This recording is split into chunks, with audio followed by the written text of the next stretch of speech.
with our welcome to church, and then we'll do our chalice lighting and our opening words. Since obviously our prelude didn't work out the way that I thought it would. So it's good to see you all here, whether you're new friends, returning folks, and I hope you take the time to reach out to someone you don't know during coffee hour. We welcome everyone to this home of comfort, spirit, justice, and hope. We are Unitarian Universalists. So if we could get to the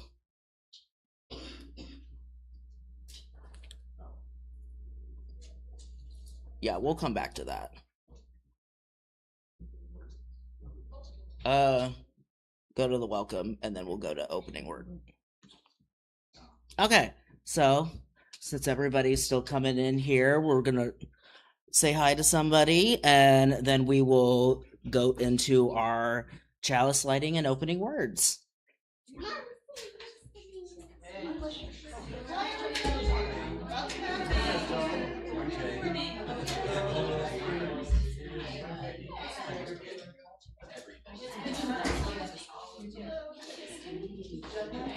Hey, that's okay.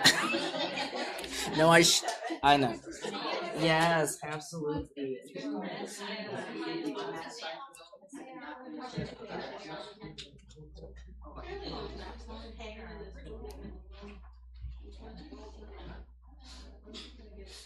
I know. It's okay. Everything's fine. It's all good.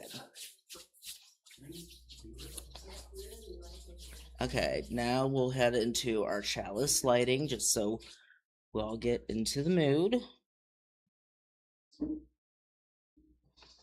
So, an important ritual in Unitarian Universalist faith is the lighting of our chalice. We have many different interpretations of the flaming chalice, including light of reason, warmth of community, and the flame of hope. If you're watching elsewhere and have a candle or chalice, please light it now as we join in saying the unison words projected on the screen. This chalice today as a symbol of love and revelation, always ongoing, always expanding. We light this chalice in hope for the future of our church, our community, our country, and our world. May love center us always. Now we'll head into our opening words. Good morning, everyone. I want to invite us just to take a moment with these opening words to center ourselves. So if you would, just in whatever way is authentic to you, make yourself comfortable in your seat. And I'd invite you, even if it feels right to you, you might even close your eyes for a brief moment here as we take in a couple of deep breaths together.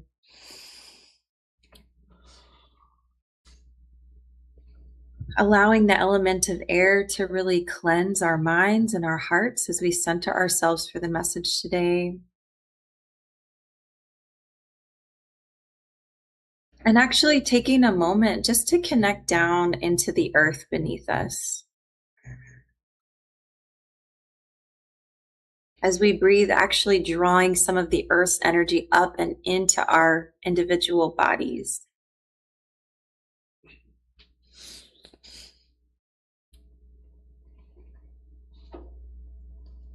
And with that, I share these words. When the Spirit makes thin the canvas, we see that the universe is a creation. Blessed be.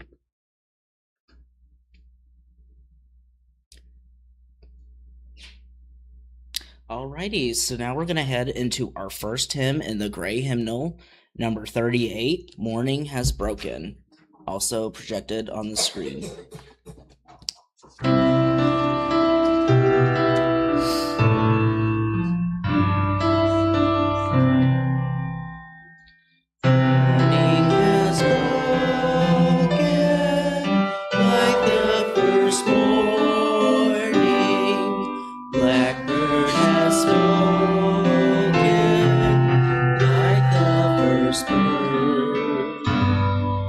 Praise for the singing,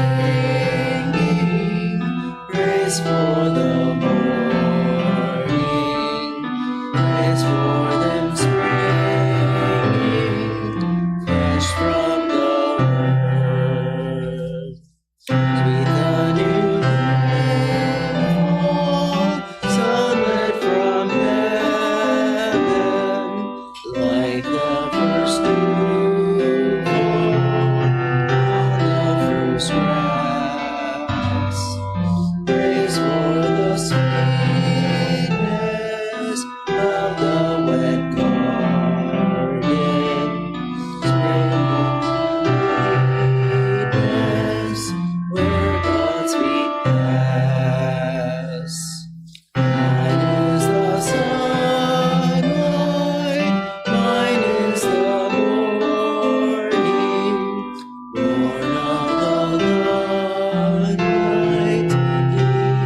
Alrighty.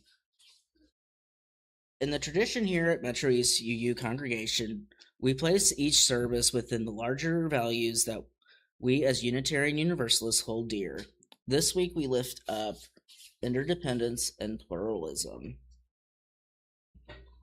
As our message today from Reverend Annie Goresh, she is a Catholic priestess who also talks about the liberal side of the Catholic Church, which, when she first spoke to us a few years ago, actually helped me reconcile with my Catholic upbringing. So that is what we will be hearing a lot of today.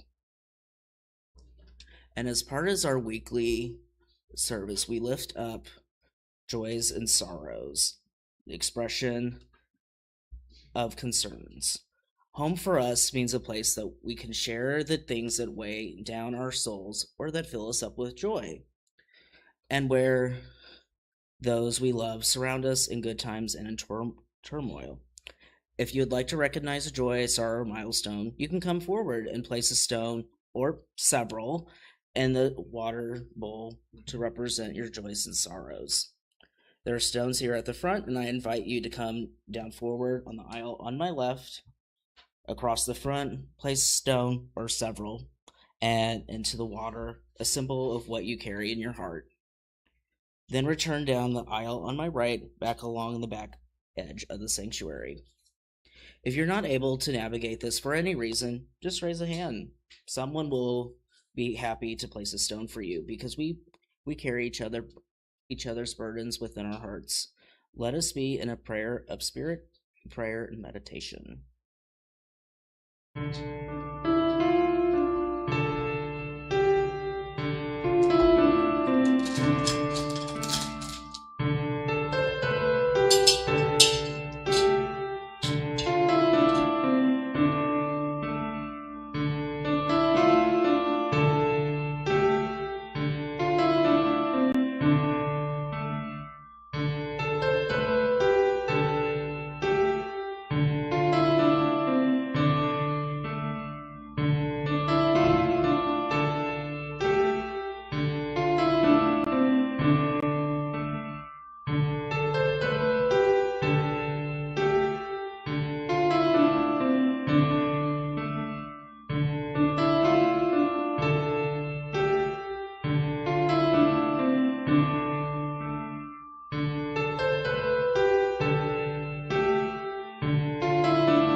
Okay, now we can move into Time for All Ages.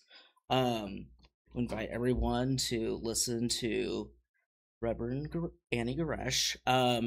And children, you're more than happy just to stay in your seats as she reads on Zoom. So I have a story today for us from this collection of folk tales from Britain and Ireland that I found at the library. So the story goes like this. It's not very long. Not so long ago, a Welsh miner was walking slowly along the shady lane that led out of his village and down to the pit. Countless rays of sunlight were dancing a jig on the road. A little bit of wind sighed in the trees. And listening to it, the miner sighed too. The last place he wanted to go on such a beautiful day was the dark and dusty mine. "Good morning," said a voice. The miner looked left. He looked right. He looked behind him. There was nobody there. "Good morning," said the same voice. Again, the miner looked to either side, in front of him and behind him. There was still no one there. Then the miner heard the voice for the third time, and it came from right above his head. He peered up, and there, sitting on a gently swinging branch, was a gray parrot. For a while, the miner stared at it and frowned. Most unusual, he thought. A most unusual kind of hawk. Then the parrot opened its beak again. "Good morning," it said. The miner, who was as polite as ever a man was, doffed his cap. "Beg pardon, sir. I thought you were a bird." So, of course, this story is about a man who's on his way to work, and there's a parrot in the tree, and the parrot is speaking to him, and it shocks him because he's looking for a human being, and there's no one around, and he finds out that the bird is talking to him. And so I had a question for all the young people in the audience today, and really for anybody, which is, do you ever talk to animals? I'm just curious if anybody put your hand up if you ever have a conversation with an animal. Yes. Maybe some of us do on a regular basis. Maybe it's like an everyday thing. And do they ever talk back? Does everybody have an experience of them talking back to us in some way? Mm-hmm. Mm-hmm. Is there anything anybody wants to share about something that maybe an animal said to you recently? Yeah. I see a hand over there. Go ahead.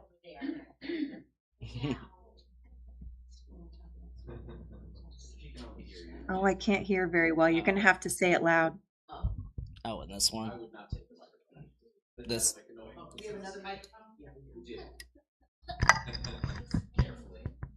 Yeah, as long as, you let him hold it. Meow. That's a good one. I see a hand in the front Meow. row.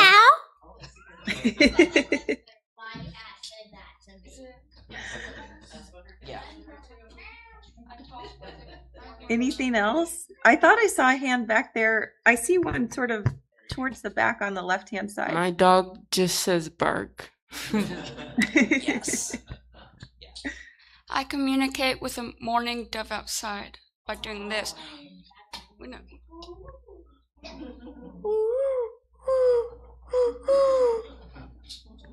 I love it. I love that so much. Another one? Okay. Ruff. Okay. Oh, dog barking. Okay. Yeah. Yes. Nice.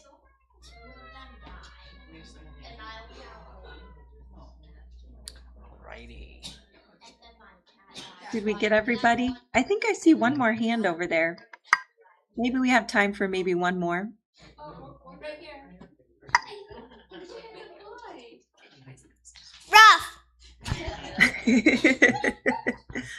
Wow, you guys are really good at communicating with the animal spirits. I think that's so awesome.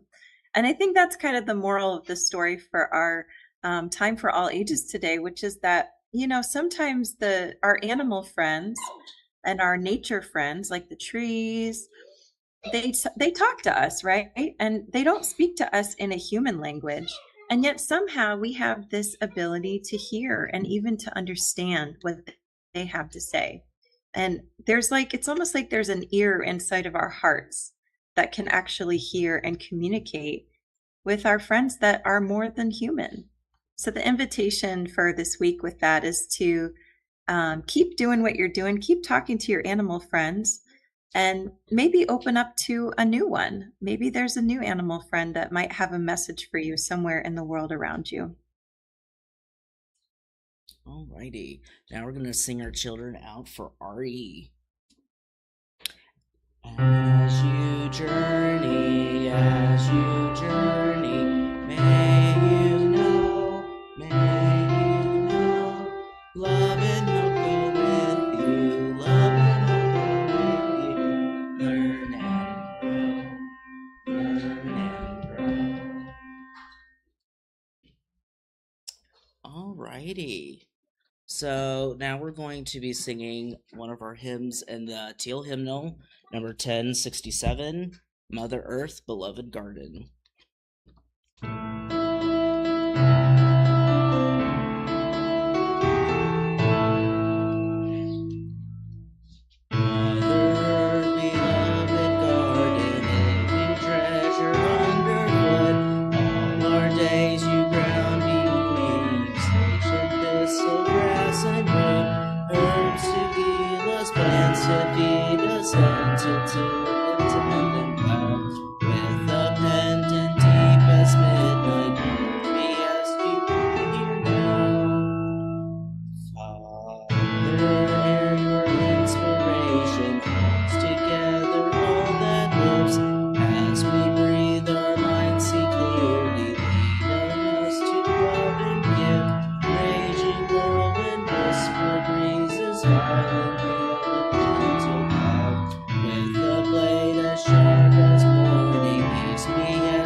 Now we're going to listen to Reverend Annie's Reclaiming the Heretics, Pegasus of Wales, an ancient Celtic prophet. Thank you so much, Nathan. And I'm going to begin with a short reading. The reading is taken from the author John Philip Newell. And if you don't know John Philip Newell, he's a modern spiritual teacher. He's very well known for being someone who has brought the wisdom of the Celtic spiritual tradition within Christianity into the modern world, into the ways that we can easily access it and digest it. And so the words that he's quoting in this reading I'm about to share come from Pelagius. As Nathan said, Pelagius was a 4th century Christian teacher, a Celtic monk, and we'll hear more about him in a minute, but I just wanted to give a little bit of background about kind of where this reading comes from. So a reading from the words of John Philip Newell. The most typical mark of the spirituality of the Celtic tradition, apparent in Pelagius's writings, is his strong sense of the goodness of creation, in which the life of God can be glimpsed. Everywhere, he says, narrow shafts of divine light pierce the veil that separates heaven from earth. To a friend, he wrote, "Look at the animals roaming the forest. God's spirit dwells within them. Look at the birds flying across the sky. God's spirit dwells within them. Look at the tiny insects crawling in the grass. God's spirit dwells within them. Look too at the great trees of the forest. Look at the wildflowers and the grass in the fields. Look even at your crops. God's spirit is present within all plants as well. The presence of God's spirit in all living things is what makes them beautiful. And if we look with God's eyes, nothing on the earth is ugly." Because Pelagius saw God as present within all that has life, he understood Jesus' command to love our neighbor as ourself to mean loving not only our human neighbor, but all the life forms that surround us. And this is a quote from Pelagius, again, an ancient Christian teacher. "So when our love is directed towards an animal or even a tree, we are participating in the fullness of God's love." These are the words of an ancient wisdom writer. Thanks be to God. So it's really good, might I just say, to be back with you all. It's been a while. The last time I was with some of the folks from this congregation, we were in Alton, and it's quite a delight to see the new space and to see some new faces, people I haven't necessarily met before. It is really, really good to be with you. I recently moved to California from St. Louis, and so there's a part of my heart that's just like, oh, I wish I was there in the room with you. I love living in California, but I miss home. So it's good to be with you in the way that we are today.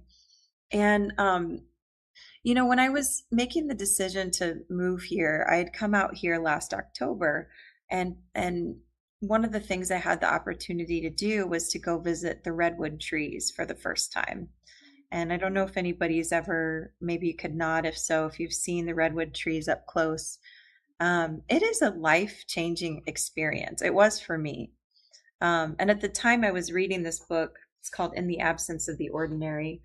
I don't know if you can see it because Zoom is a little funky, but it's by Francis Weller. And I was reading this book like a Bible. It was just kind of helping me process. And he tells a story in the book of how he went one day, not long after his 40th birthday, he took a trip to see the redwoods in Guerneville, California, which is just a little ways north of San Francisco.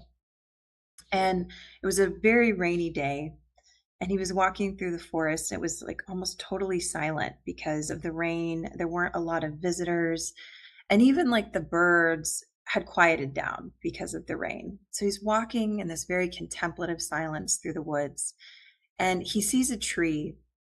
And, these are the old growth trees. These are the ones that were preserved in the 1870s at the time that there was the timber industry was cutting down most of the original growth in this region. And a few conservationists got together and said, we need to preserve, we need to protect so that not all of these trees are taken. So there's a certain magic to the old growth trees. I mean, they're as wide as you can imagine. We're talking about trees that are like 1,400, 1,500 years old. And he comes upon a tree that has kind of an opening in its base so wide that you can actually step in. It's like almost like a cave inside of the root system. And he feels a call to step in, and he steps down and steps into this opening in the tree, and he hears a voice. And the voice says, I am the Buddha. This is the Dharma, and this is your Sangha. And this man, Francis, he was not even a Buddhist, really. He knew what these words meant, but he wasn't a Buddhist. But he immediately sensed that this tree was the one that was speaking to him, this old one, and that the tree was saying, I am the Buddha, I'm the teacher. This, the forest, is the teaching, and the Dharma, the teaching, and that the community, the sorrel and the ferns and the Douglas fir trees and the creeks and the stones and the mushrooms, the blue jays, that is the Sangha, that is the spiritual community. It was like an immediate knowing in his spirit that this was the message this tree was imparting to him. And this story, when I read it, when I experienced it, it kind of pulled up this question in me of, how did we get so disconnected from nature? You know, if our ancestors, as I believe, we all have ancestors who were in some way indigenous to the land that they lived upon. They had a living relationship with the spirit of the land. How did we, as modern people, and wherever that happened along the line, become so disconnected? The story I'm going to tell here about Pelagius, an ancient Christian teacher, I think gives us a window into how that split happened. Because there was a split that happened, particularly in Western Christian history, between sacred divinity and material reality. And that split set the stage for all kinds of systems of domination, colonialism, capitalism, but it really kind of does go back to the history of the Christian religion. So a lot of what I've learned about that I'm going to share here today comes from this book. Again, it's a little wonky because of Zoom, but it's called Sacred Earth, Sacred Soul. And this is written by that same author, John Philip Newell. So I'll just share that to say this is where a lot of the history is coming from today. So Pelagius, this man lived in the 4th century. And that's an important time in the history of Christianity. This is a time when Christianity was going from being kind of an underdog religion, very persecuted, a religion that was largely about redistributing wealth, holding all things in common, flipping upside down the social hierarchies that were a normal part of Roman life. Like when you were baptized into the Christian community in the ancient church, you gave up the social hierarchies that existed in the streets of Rome, and you became one, whether you were enslaved or free, whether you were Jew or Greek, all became one. And that meant giving up a lot of privilege for some. It meant gaining access to resources for others. So Christianity goes from being this kind of liberating experience to becoming the religion of the empire in the 4th century. This is a time when Christianity becomes the religion that is about domination. And in that time, you see different theologies emerging, because it was also a time when Christianity had been around for a few centuries, and you had different schools of thought. And suddenly those schools of thought are kind of like vying for power of who's going to be the official doctrine. So Pelagius, he comes from Wales. So Pelagius is a Celtic man from the western part of Europe. This is a part of Europe where the Roman Empire didn't have as much control. It was farther away. It was harder to dominate from that far away. And so a different kind of Christianity had sort of begun to emerge as the teachings of Jesus made their way through oral tradition into places like Wales and Ireland. So Pelagius kind of represents a different school of thought. And he arrives on the scene in Rome. He's already become a Christian teacher. He's a monk. And he arrives in Rome in the 380s. And he pretty quickly becomes a popular spiritual teacher. He becomes an advisor to some of the leading families of Rome, of the Church of Rome. But he also very quickly gains some real haters. Like some of the established church fathers in Rome hate Pelagius, and they had all kinds of nasty things to say about him. And this is where I think he is a great person for the Unitarians, because he's off the bat, he's like a heretic. And so some of the criticisms of Pelagius that I just find really honestly kind of entertaining to know about.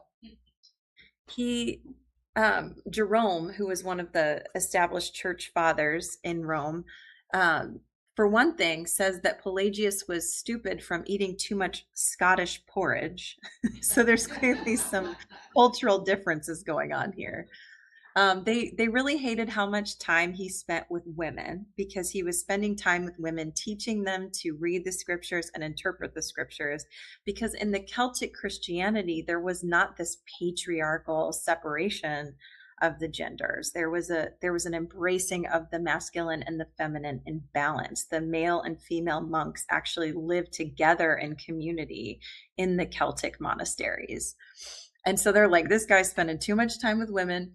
And the thing that I find the most interesting is his hair. They had a problem with Pelagius's hair.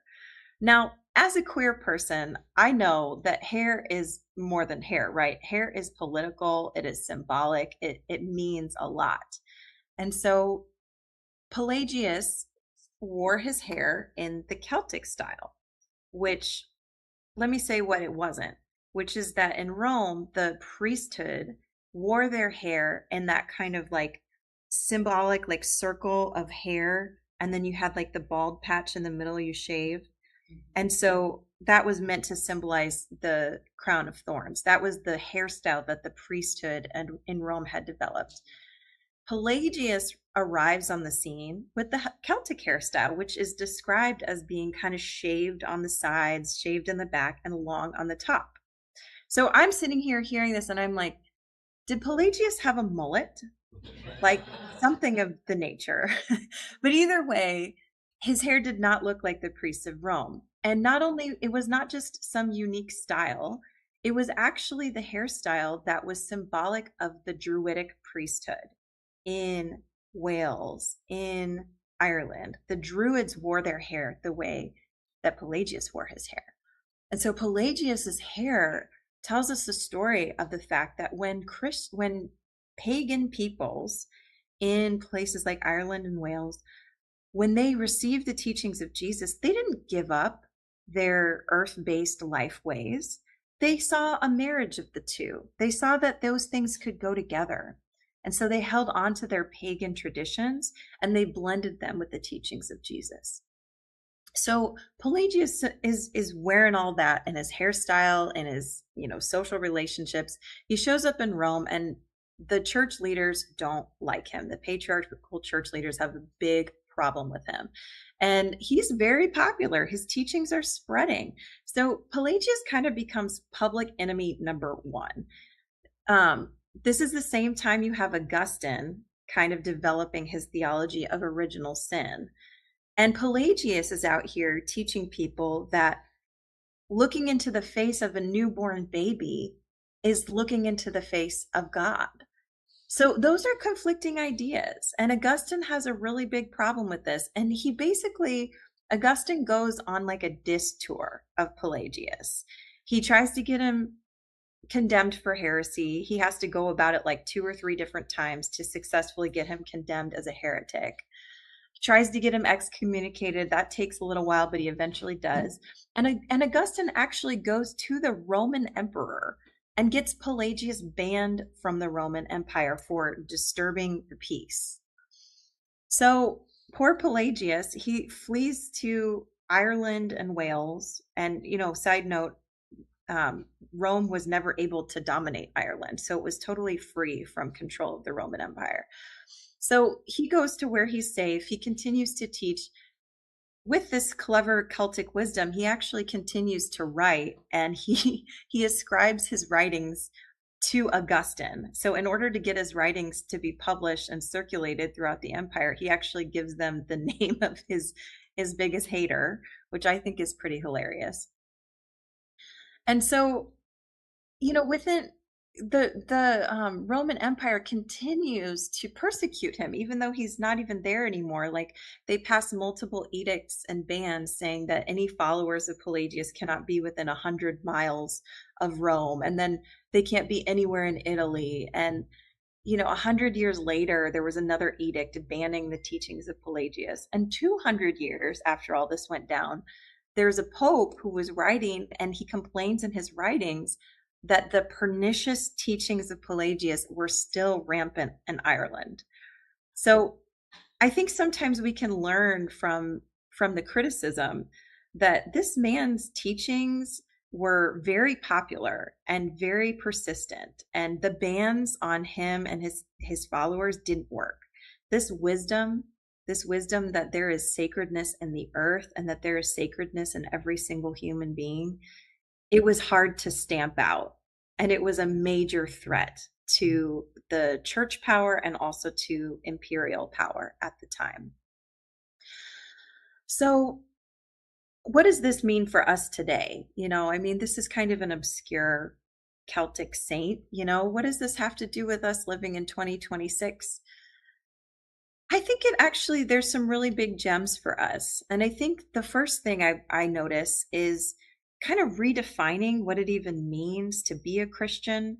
And, you may or may not identify with that label. I know as Unitarians, there's an embracing of many belief systems. So I'm not in any way saying that you should be a Christian.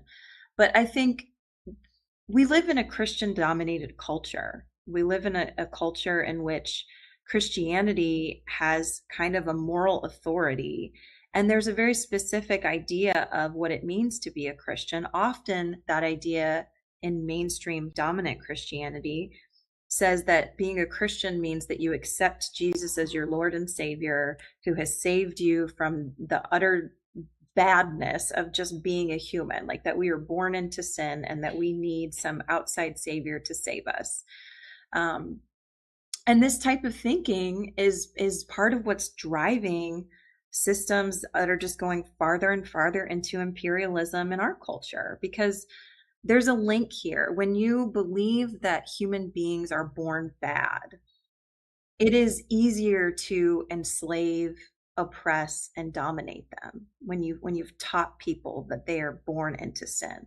When people know that they are born into the original goodness and blessing of their Creator, it is so much harder to oppress them. When people know that the earth is sacred and is our relative and is our mother and teacher and father and brother, it is harder to dominate the earth and extract resources to the point of just utter depletion. Those things are harder to do when the people know those truths. And so I think when we look to to folks who are saying this is what it means to be a Christian, and we do all these horrible things in the name of Christ, it is quite powerful for us to be able to say, wait a second, there's actually a long line of people within the Christian lineage, all the way back to the ancient times, who defined being a Christian very differently. And in that vein, I will share with you a couple of quotes from Pelagius, how he defined what it meant to be a Christian.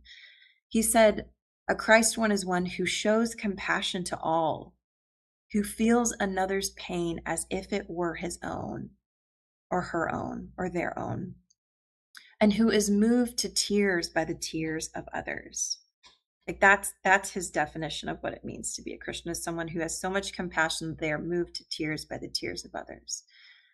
And as we heard today, he extends that idea of love of neighbor, central Christian teaching, love your neighbor as yourself, not just your human neighbors, but to the animals, the birds, the insects, the plants. Imagine if that was the story that we learned in our culture about what it means to be a Christian, that it means having so much compassion that you weep for the suffering of others, and that you see all of creation as your neighbor and treat it as such. That would be a very different world we would all be living in today if that was our central understanding of what it means to be a Christian. But I think Pelagius has some even more gems for us. And I think these are gems that you might want to take for your spiritual journey, no matter how you identify or what your belief system is. So you may have heard of this idea of an anam cara. It's an ancient Celtic word that means soul's friend. And so a lot of modern people have reclaimed this word as, a way of describing that friend. And maybe it's your partner, maybe it's a platonic friend, maybe it's a therapist or a spiritual director, but someone in your life that you can truly bear your truth to, someone in your life that you can really share the richness, the joy, the sorrow of your soul's journey, your spiritual journey. And Pelagius was actually the first teacher to put this into writing in an explicit way, but it was a concept that was in the Celtic Christian culture that he came from. And he said that having a soul friend was so important that a person without a soul friend is like a body without a head. Like for him as an ancient Christian teacher, he believed that having a soul's friend, an anam cara, was like a critical piece of what it meant to be on a spiritual journey. And so I offer that as an invitation to you, like, who is your anam cara? Who is your soul's friend? And maybe are you a soul's friend? Are you an anam cara to someone? And lastly, I'll leave us with this, which is that I think Pelagius offers us a window into a time and a place where our ancestors, well, I don't mean to assume, but I would imagine a lot of us have Celtic ancestry. I certainly do.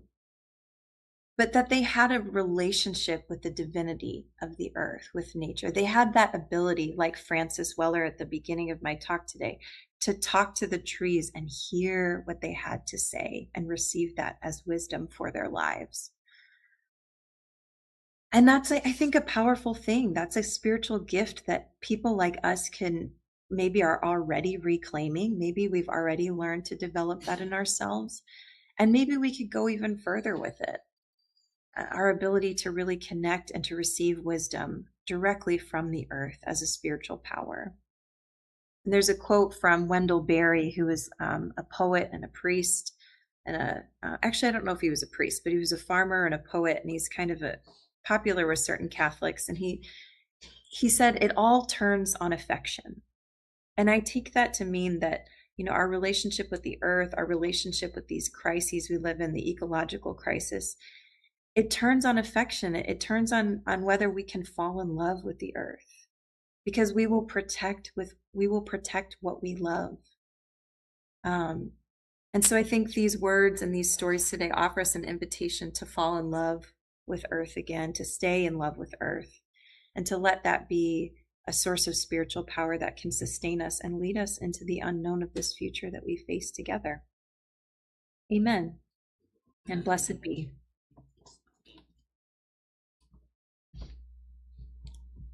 Alrighty, now for our final hymn, we're going to sing our UU favorite, number 1064, in the blue hymnal, Blue Boat Home.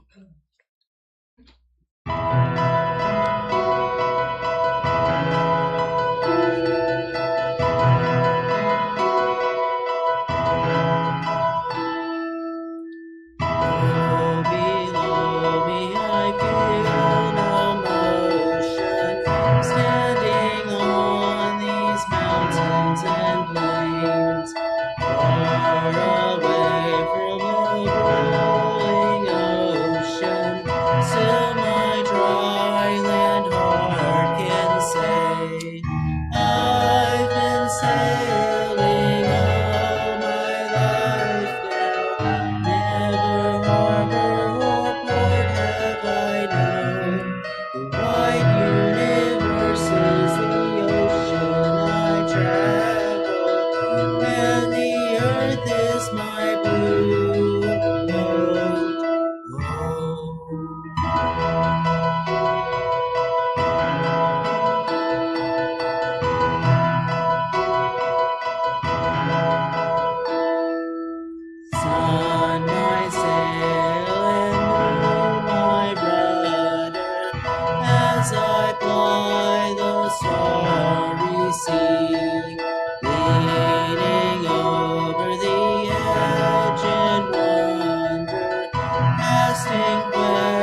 oceans into the deep, drifting here with my ship's companions, all we kindred pilgrim souls, making our way by the lights of the heavens in our beautiful blue boat home.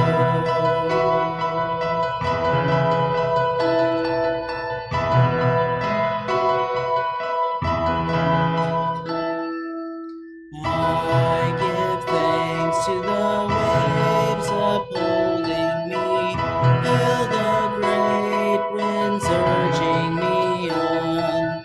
Breathe the infinite sea before me, sing the sky my sailor song. I was born upon the fathoms, never harbor or port have I known. The wide universe is the ocean I travel, and the earth is my blue boat home.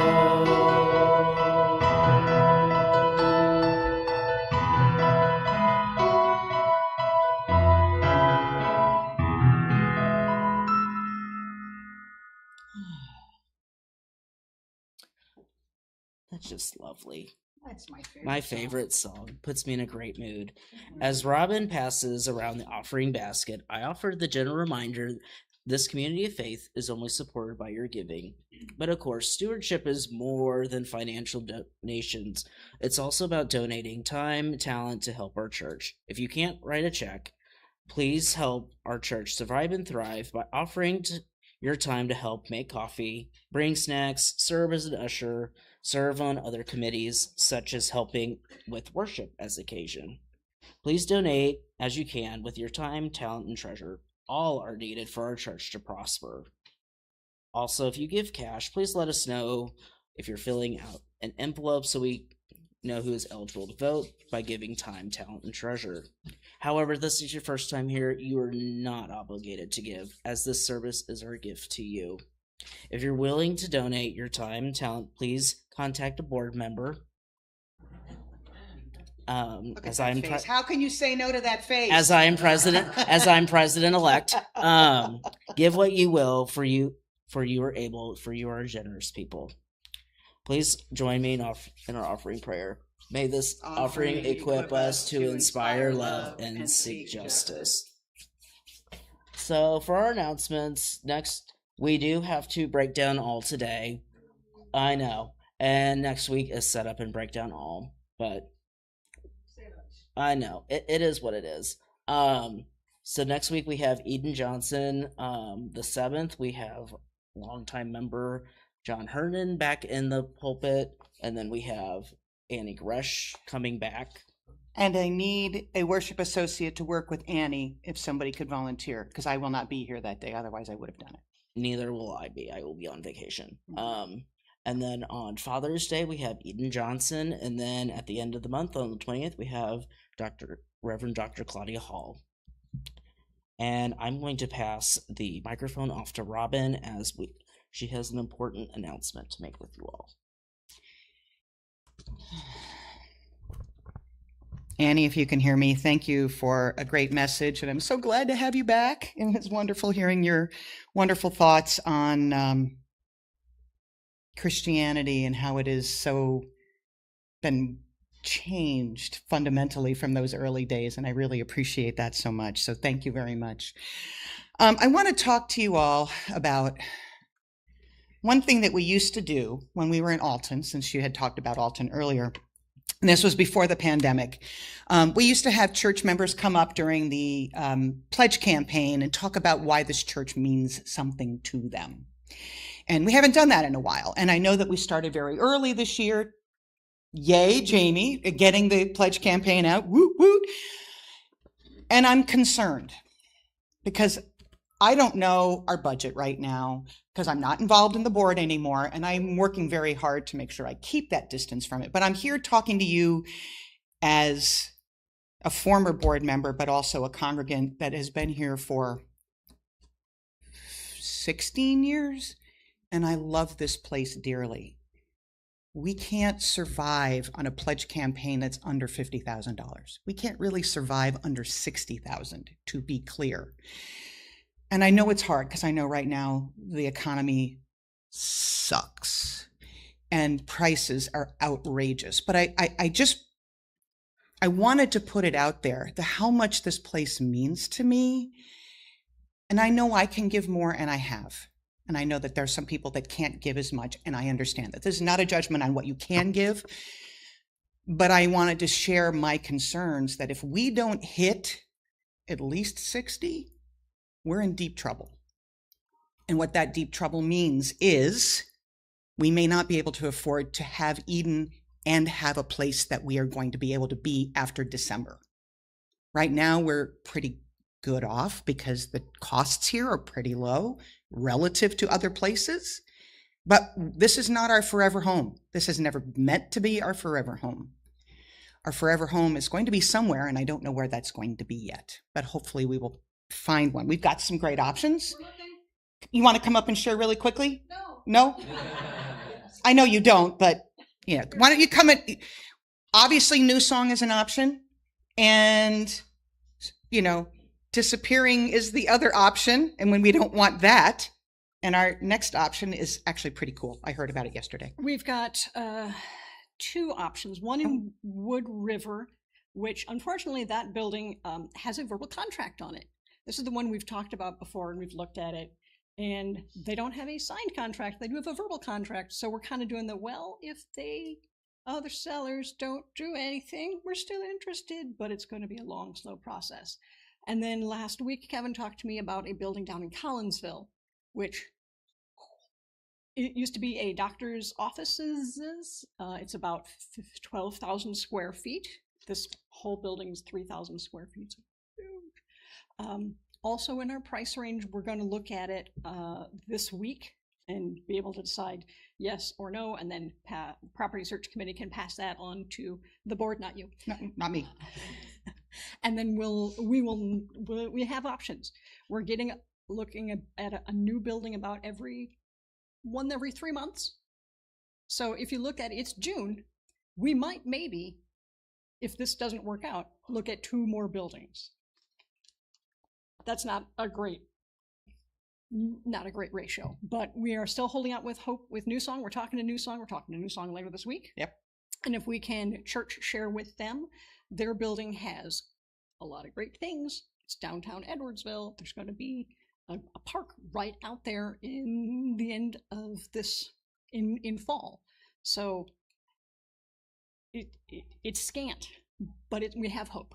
Mm-hmm. So think on that. Okay. Thank you. So I just wanted to sort of following up with that. Like, we have some options, but if the thing with New Song is we're not going to own it, we'll drain funds. It's going to drain, right? And eventually we're going to have to make some hard decisions.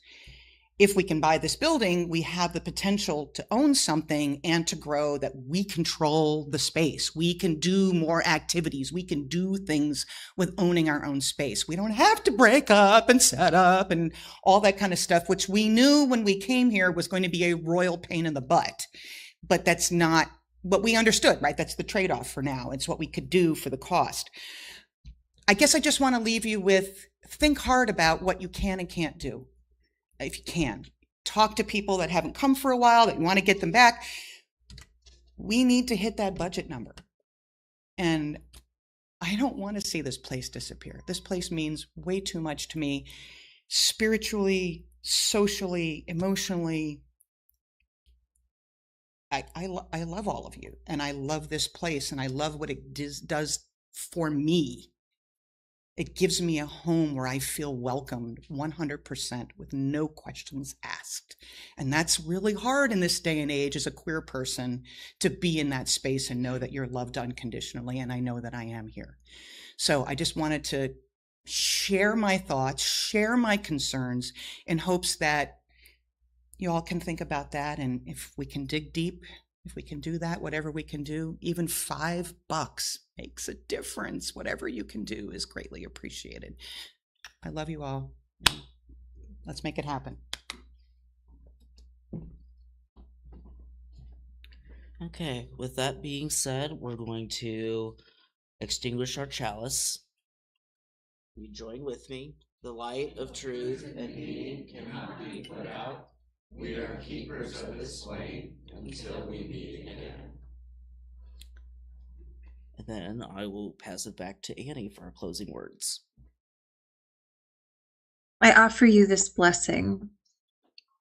As the earth keeps turning, hurtling through space and night falls, and day breaks from land to land, let us remember people, walking, sleeping, being born and dying, one world, one humanity. Let us go from here in peace. Amen. Amen.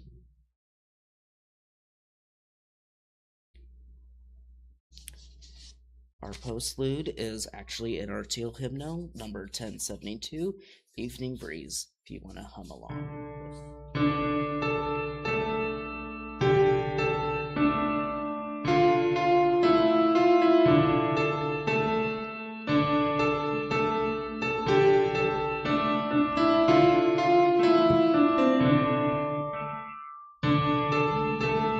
Spirit song seems to me when this day is done. Mother Earth wakens me, the early on the sea. Alrighty. Thank you, everybody. That concludes our service.